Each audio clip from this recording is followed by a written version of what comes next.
Hi everyone, and thank you for coming to part 2 of our 5 tips for making good beer.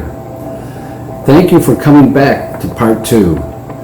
As you remember, in part 1, we talked about sanitation. Sanitation is the number one thing for making good beer. Today, we're going to talk about number 2. That's number 2.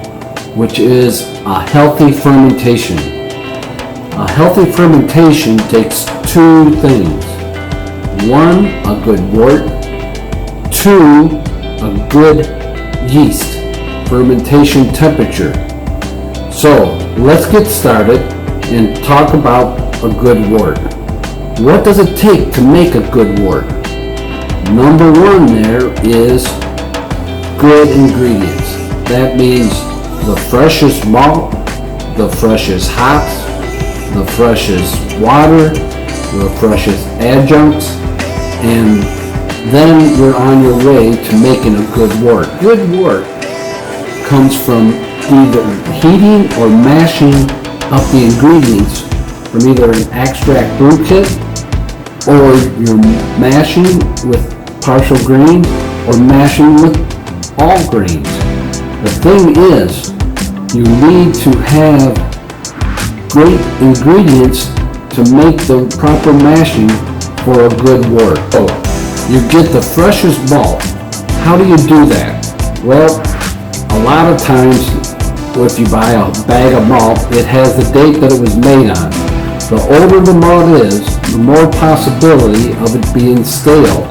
And if it's stale, it cannot have the proper proteins and enzymes in there to convert to the sugary liquid that we want so that the yeast can eat well.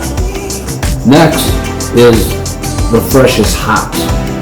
Now hops, you can take them and you can smell them and see how great and how fresh they smell.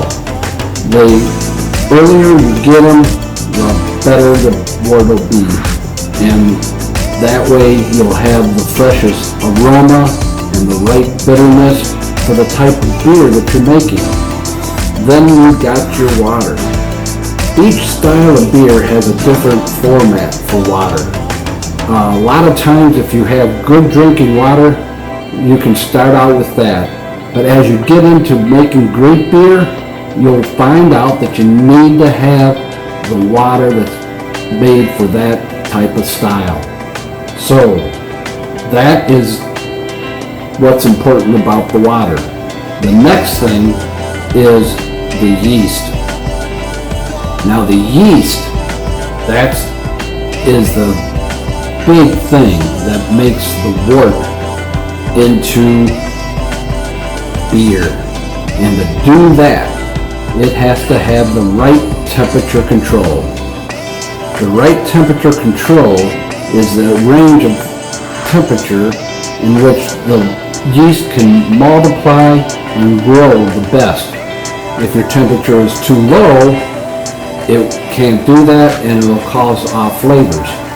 If the temperature is too high, it'll give off esters and phenols that are bad for the beer.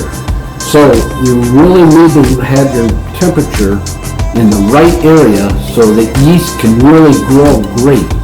And if the yeast is growing great and the wort is good, then you're going to have a great beer coming from out of that. When you put your yeast in, you want to be sure you follow directions on the package that the yeast is in. They usually have an average range of what the temperature should be, so be sure to follow those directions, because we're always trying to make good beer. For this part, the next part will be on making a good boil. Be sure to follow that because it's part of making a good beer. So if you don't have a good boil, you'll never have a good beer. So remember, sanitation, healthy fermentation, and then we'll go to a good boil. So we'll see you next time. Have a great week, and always remember to be thankful, to be kind, and to always be willing to share. especially your brew. Cheers.